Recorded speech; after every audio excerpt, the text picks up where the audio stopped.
नजर सब पर। नमस्कार, मैं हूं दीप्ति शर्मा और आप सभी का स्वागत करती हूं थर्ड आई न्यूज नेटवर्क में। आज का दिन तेज गर्मी के साथ साथ राजनीतिक सरगर्मियां भी लेकर आया है। एक तरफ अतीक अहमद हत्याकांड पर राजनीति थमने का नाम नहीं ले रही है, वहीं दूसरी तरफ कर्नाटक और यूपी में निकाय चुनावों में पार्टियों में आपसी फूट ही जीत के जश्न में कहीं न कहीं ग्रहण लगा सकती है। और अब खुशी की खबर, लापता भारतीय पर्वतारोही बलजीत कौर और अर्जुन वाजपेयी को नेपाल के अन्नपूर्णा पर्वत से बचाया गया। आइए सीधे रुख करते हैं अभी तक की 10 बड़ी खबरों का। भारत का मुकाबला करने के लिए एड़ी चोटी का जोर लगा रहा है चीन। कर्जों का एहसान कर देशों को बना रहा है अपना हिमायती। उन देशों की कर रहा मदद जिनकी अर्थव्यवस्था खस्ताहाल। वहीं संयुक्त राष्ट्र जनसंख्या कोष के आंकड़ों के मुताबिक भारत में अब सबसे ज्यादा आबादी, पीछे छूटा चीन। एंटी नारकोटिक्स टास्क फोर्स प्रमुखों के पहले राष्ट्रीय सम्मेलन का आज उद्घाटन करेंगे अमित शाह। आयोजन का प्रमुख उद्देश्य नशीले पदार्थों की बिक्री पर नकेल कसने और narcotics drugs and psychotropic substance act के तहत दर्ज मामलों की कार्रवाई में तेजी लाना है।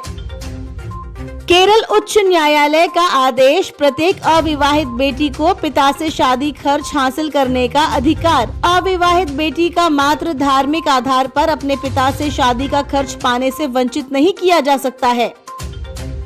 लापता बताए जा रहे तृणमूल कांग्रेस के वरिष्ठ नेता मुकुल रॉय ने कही बड़ी बात, कहा मैं एक बीजेपी विधायक हूं और बीजेपी में ही रहना चाहता हूं। मैं अमित शाह और जेपी नड्डा से मिलना चाहता हूं। मुकुल रॉय उन चुनिंदा नेताओं में से एक जिन्होंने रखी थी टीएमसी नींव। वहीं बेटे शुभ्रांशु रॉय ने कहा कि उनके पिता बहुत ज्यादा बीमार हैं, वह डिमेंशिया तथा पार्किंसन बीमारी से पीड़ित हैं। सीएम योगी ने लखनऊ मेयर प्रत्याशी सुषमा खरकवाल को दिए चुनाव अभियान के टिप्स।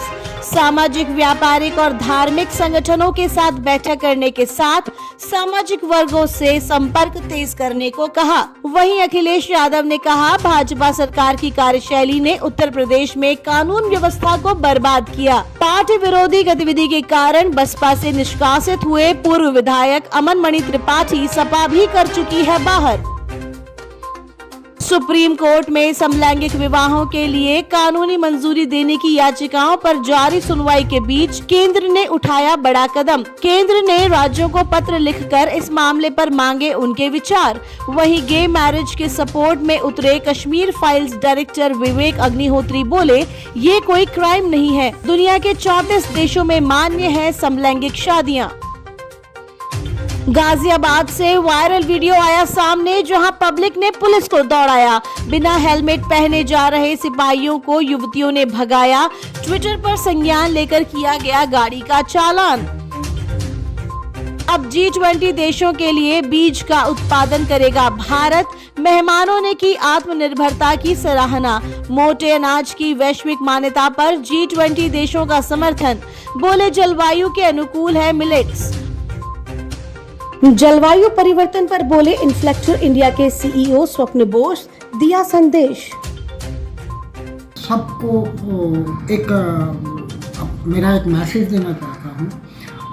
इवन आप सब भाई बंधुओं सब जानते हैं कि आज ग्लोबल वार्मिंग की वजह से जो है एक बहुत बड़ा इशू है। सारी दुनिया इसके पीछे लगा हुआ है, कैसे हम इस धरती माँ को बचा सकें। जिस माँ के ऊपर जो है ना हम लोग अपना पूरी जीवन बिताते, हमारे पूर्वज से लेके सदियों से लेके आज तक जो है ना ये बिताते आ रहे हैं। आगे जो है ना वही धरती माता के ऊपर जो है ना हमारी क्रिएशन है, जो हम उनको प्रॉब्लम में लेके आके खड़ा कर देंगे।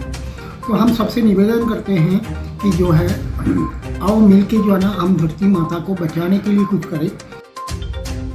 सचिन पायलट के आक्रामक तेवर ही पड़ेंगे भारी। सीएम गहलोत के खेमे ने बयानों पर रंधावा खुद रिपोर्ट। पायलट के समर्थन में बोले राज्य मंत्री राजेंद्र गुड़ा, दिया आलकमान को सीधा चैलेंज। कहा, अगर किसी ने मां का दूध पिलाया है तो वो सचिन पायलट पर अनुशासनात्मक कार्रवाई करके दिखाए। वहीं पायलट ने इसी सभा में कहा था कि मैंने करप्शन को लेकर अपनी बात रखी थी, क्या गलत किया, मैं हमेशा सिद्धांतों की राजनीति करता हूं।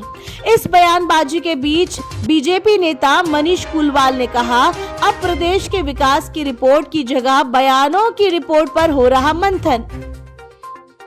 आखिरी में फटाफट खबरें शिक्षा, फिल्म और खेल जगत से। NMIMS के ऑनलाइन, ओपन और डिस्टेंस लर्निंग कोर्स पर तत्काल रोक। UGC ने संस्थान की ओर से नियमों का उल्लंघन करने के कारण लगाई है रोक। मंगेशकर परिवार ने किया ऐलान, आशा भोसले होंगी लता दीनानाथ मंगेशकर पुरस्कार से सम्मानित। मुंबई इंडियंस ने लगाई जीत की हैट्रिक, हैदराबाद को उसके घर में हराया।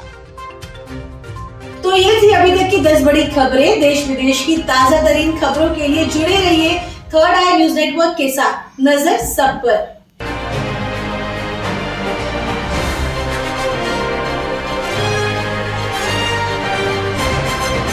नजर सब पर।